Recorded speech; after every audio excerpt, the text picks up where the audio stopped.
Hello, my bells and bows. It is your girl, Miss Scarlett O'Hell now, and this is episode number 2 of the Atlanta Murderers. Yes, today we'll be talking about Elijah Brittain. Warning, this video may contain items that may be disturbing to sensitive people.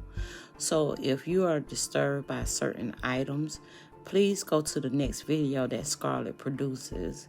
If not, enjoy this video, and I thank you so much for watching. And this is episode number 2 of Atlanta Murderers. May 26, 2017.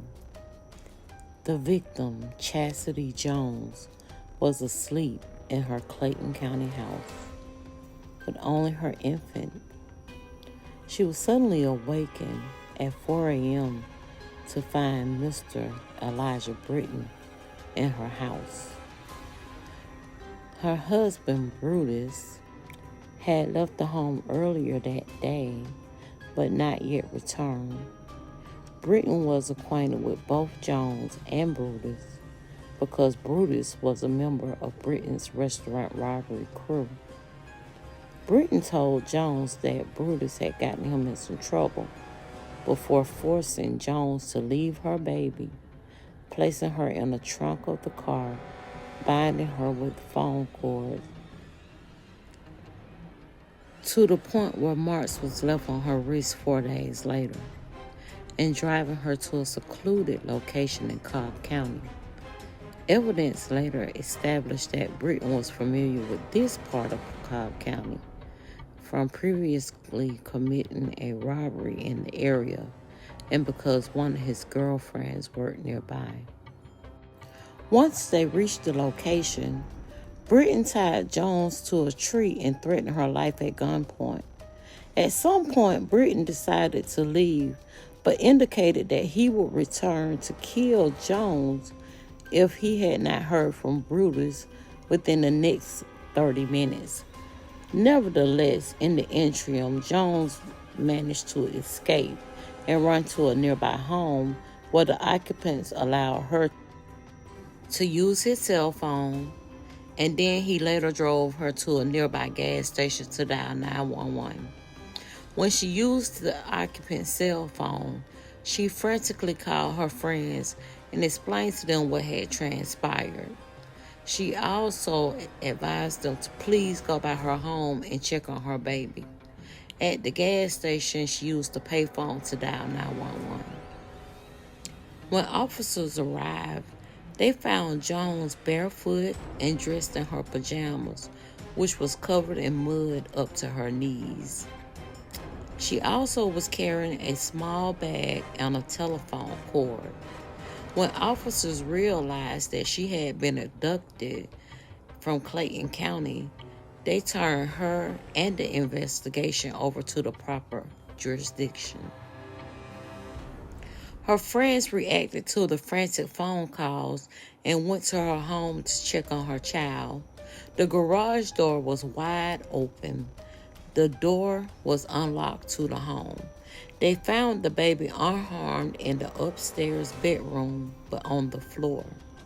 They realized that Brutus Jones had not been home that night, and they found him as a missing person. But unbeknownst to Jones and her friends, there had been a report around 4:45 a.m., and the body had been identified as Brutus Jones. He was left in the roadway at the border of Clayton County. Brutus had been shot in the head. His cell phone and keys was not on him at the time. Although bloody tire tracks had been found, there was no car in the vicinity. 2 days later, Brutus' car was recovered. It was abandoned not far from where his body was found. The passenger seat headrest was covered in blood, and the garage door opener was missing. When law enforcement realized that her husband was killed, some of her interviews with the various jurisdictions was videotaped. She explained to law enforcement that Brittain had came by their home around 10:30 p.m. that evening. He claimed that he was going to be renting a house that same style, and he just wanted to see what it was going to look like before he actually rented the home. She also indicated to the law enforcement officers that Brittain was driving a red Grand Prix that evening. In the aftermath, after all the things that had transpired, Jones had moved out of her home that she shared with Brutus in Clayton County. She was in fear so much that she had moved 5 times within that 1 year, trying to run from whatever she was running from. Now check this out. She had been running from Brittain for a whole year. June of 2008, she decided that she was going to go to the Fulton County Department of Family and Children Services and file for food stamps. Now, Brittain had a good girlfriend that worked in the food stamp processing office who had access to addresses of any of its applicants. During the relationship, Tinch would often allow Brittain to use her car, which was a red Grand Prix. Tragically, 2 days after filing for food stamps, Jones went missing and was never heard of again. Honestly, fam, I don't know how many parts to this is going to be.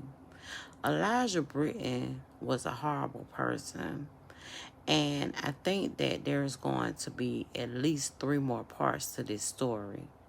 I do know that the next part coming up, we're going to discuss some of the things that he told his cellmate and how his appeal was overthrown based on what he told the cellmate.